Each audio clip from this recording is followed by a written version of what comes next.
नमस्कार मित्रांनो, मी जगन्नाथ पाटील. आपल्या यूट्यूब चॅनेलवर म्हणजेच JP ट्युटोरियल्स या चॅनेलवर आपलं स्वागत आहे.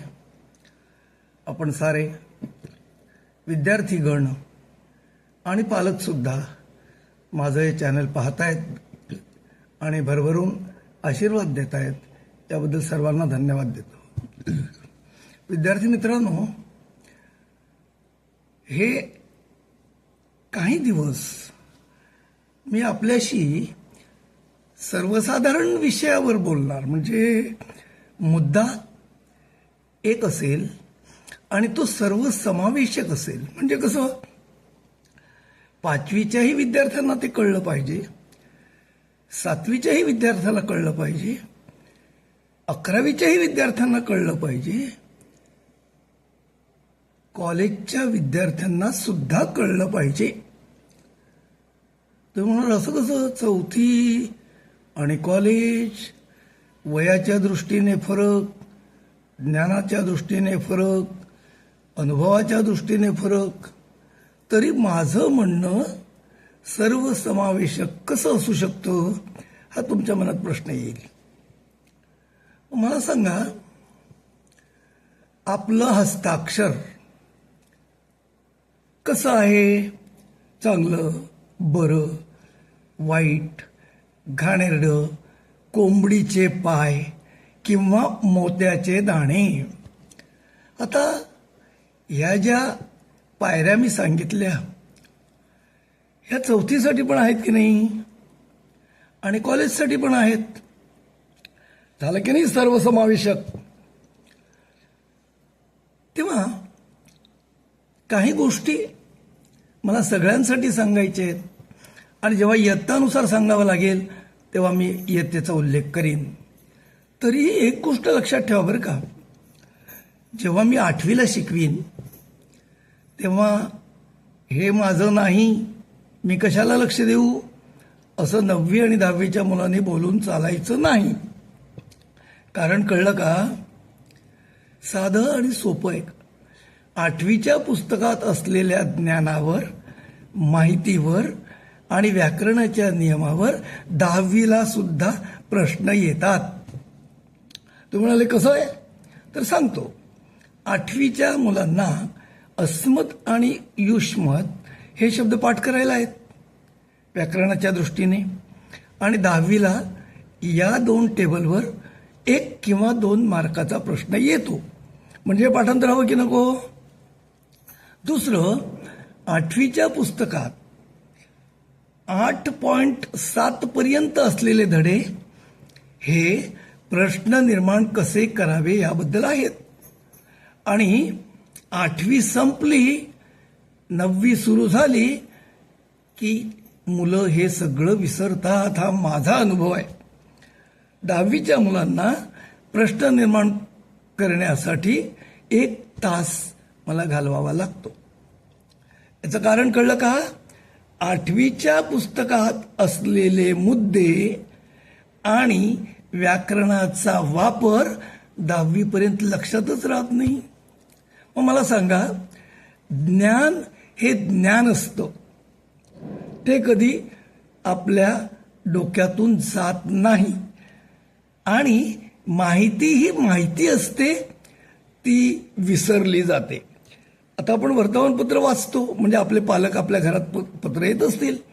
कालची बातमी जर म्हणजे भयंकर असेल तर लक्षात राहते, सामान्य माहिती ताबडतोब विसरतो. हा झाला माहितीचा नियम. तेव्हा 8वीचं पुस्तक, 8वीच्या पुस्तकातील गोष्टी, 8वीच्या पुस्तकातील नियम हे 9वी आणि 10वीसाठी आवश्यक आहेत. तेव्हा संस्कृतच्या विद्यार्थ्यांनी 8वीच्या पुस्तकाकडे दुर्लक्ष करू नये. उलट ते नीट समजावून घ्यावं आणि त्याचा साठा मनापासून मनात जपून ठेवावा.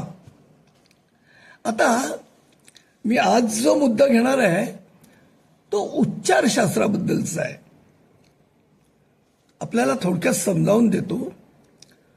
समजा एक कन्नडी भाषिक माणूस आहे किंवा मल्याळी भाषिक माणूस आहे आणि त्याला ABCD आपण शिकवलं, म्हणजे 26 अक्षरं आपण त्याला शिकवली दोन्ही लिपीमध्ये, पहिला स्मॉल अँड कॅपिटल.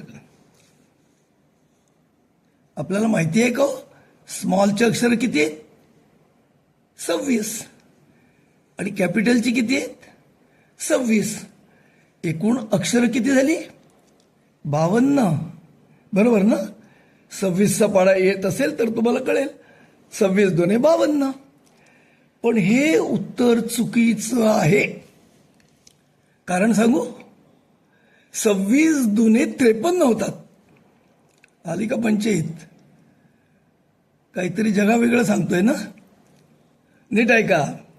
26 आणि 26 जर 52 होणार असतील तर मी 53 का सांगतो? आपण लक्षात घ्या, प्रत्येक अक्षराची 2 रूपं असली तरी जी या अक्षराची 3 रूपं आहेत. तुम्हाला कुठे आहे ते रूप?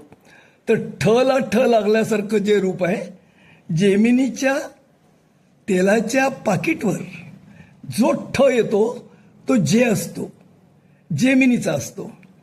म्हणून 26 अधिक 26 52 नसून 53 होतात.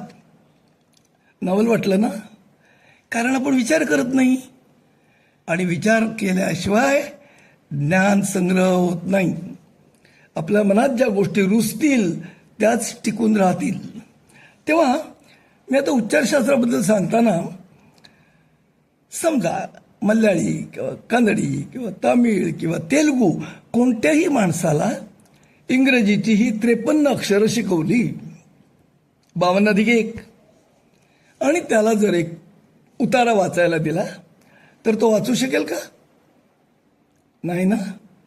कारण सोपं आहे. कारण इंग्रजीमध्ये फोनेटिक्स लँग्वेज नावाचं उच्चारशास्त्र आहे, आणि त्या शास्त्राचा अभ्यास करूनच तुम्हाला इंग्रजी वाचता येईल. बरं, आता मी मराठीतलं सांगतो.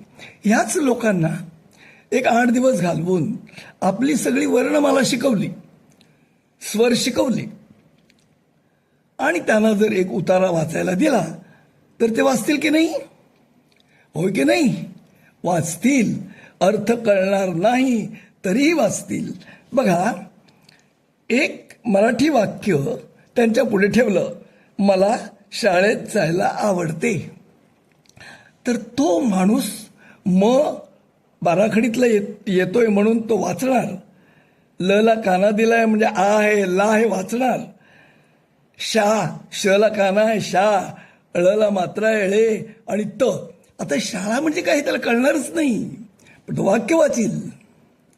हा आहे इंग्रजीतला आणि मराठीतला उच्चारातला फरक. मग मला सांगा, इंग्रजी वाचता येणार नाही आणि मराठी वाचता येणार, याचं काय कारण आहे? तर याचं कारण आपली 12 खडी. आता ती 14 खडी झाली बरं का. अच्या डोक्यावर चंद्र म्हणजे ॲनिमल मधला अ आणि ऑक्सिजन मधला अ, ही 2 नवी स्वरमालेमध्ये घेतलेली अक्षरं आहेत. त्यामुळे आता ती 12 खडी नसून 14 खडी होणार आहे. आपल्याला शाळेत सांगितलेलं असेलच. तेव्हा इंग्रजीचं वाक्य आपल्या पुढे ठेवून एक इंग्रजी एकच अक्षर आणि उच्चार 2 कसे होतात बघा. Cut the page at centre. आता बघा, कट मधला सी आहे, त्याचा क झाला. Cut the page at the centre मधला सी असून तो स आहे. कटचा क आणि सीचा स, सेंटर. का बरं असं आहे? तर ते कोणत्या तरी नियमात बसलेला आहे. ह्याच्याबद्दलचा नियम आहे, पण तो मी सावकाशीने केव्हा तरी पुन्हा इंग्रजीवर बोलेन तेव्हा सांगेन. सामान्यपणे हा नियम कळत नाही ना. तेव्हा अन्य भाषिक माणूस तो जर पहिला कटला कट म्हणेल तर सेंटरला पण केंटर म्हणेल, हे लक्षात घ्या. ते मराठीत होत नाही आहे. कारण मराठी बाराखडी पक्की झाली की आ, ए, ऐ, ओ हे सगळे उच्चार जसेच्या तसे ठरलेल्याप्रमाणे येणारच. आपल्या लक्षात आलं असेल. आपण आजपासून मस्तपैकी मजा करणार आहात, कारण दिवाळीची सुट्टी. आज सगळ्यांच्या परीक्षा संपल्या, डोक्यावरचं टेन्शन संपलं, अर्ध टेन्शन. 6 महिने संपली, म्हणजे फर्स्ट टर्म संपली. आणि काही मुलांचा दृष्टिकोन काय असतो की आता ह्या अभ्यासाकडे लक्ष द्यायला नको. पण खरं म्हणजे पुढच्या टप्प्यात ह्यातलं 20% तरी येतच येतं, तेव्हा हे विसरू नका.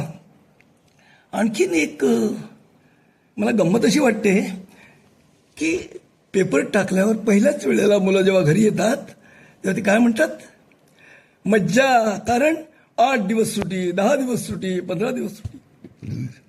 एक सांगू का, शाळा सुटल्यानंतर किंवा शाळा बंद असताना, रजा मिळताना मुलांना जो आनंद होतो ही दुःखाची गोष्ट आहे. शाळेत मुलं कंटाळतात असा त्याचा अर्थ आहे. मग शाळा कोंडवाळा झालेला आहे. आणि शाळेत ज्या दिवशी मुलांना जावंसं वाटेल, रजा नकोशी वाटेल, शिक्षकांना भेटावंसं वाटेल, अभ्यास करावासा वाटेल, काही कृती करावीसे वाटेल, तेव्हाच खरं आनंददायी शिक्षण होईल. अन्यथा शिक्षण हा एक नेहमी करता रुटीन म्हणून झालेला प्रवाह असेल. ऐकायचं वर्षभर, लिहायचं 3 तासात, त्यातनं ऑब्जेक्टिव्ह प्रश्न असल्यामुळे ते सोपंच झालंय. पास होणे सोपं, मार्क मिळवणे सोपं, पण गुणवर्धन होत नाही, लक्षात ठेवा. तेव्हा आजचा विषय आपण इथे थांबूया आणि उद्या काही नवीन आणि माहिती अशी आपल्या पुढे मी ठेवीन. धन्यवाद. आपण पहा, आपल्या मित्रांना सांगा, रजेचा फक्त 5-10 मिनिटासाठी हा उपयोग करा. आपल्या मनामध्ये काही विचार असतील तर ते कळवा, आपल्या शंका कळवा आणि आपली सुट्टी आनंदात घालवा. दिवाळी आहे, फटाक्याला जपा, काळजी घ्या आणि रोज थोडं थोडं थोडं थोडं नवीन शिकत जा. एवढा सल्ला देऊन मी आपली रजा घेतो. धन्यवाद. आपण माझं चॅनल पाहत चला, त्याला लाईक करा, आपल्या परिवारात सांगा, मित्रांना सांगा आणि या विद्यार्थ्यांसाठी असलेल्या चॅनलचा सुद्धा पालकांनाही आनंद घ्यायला सांगा.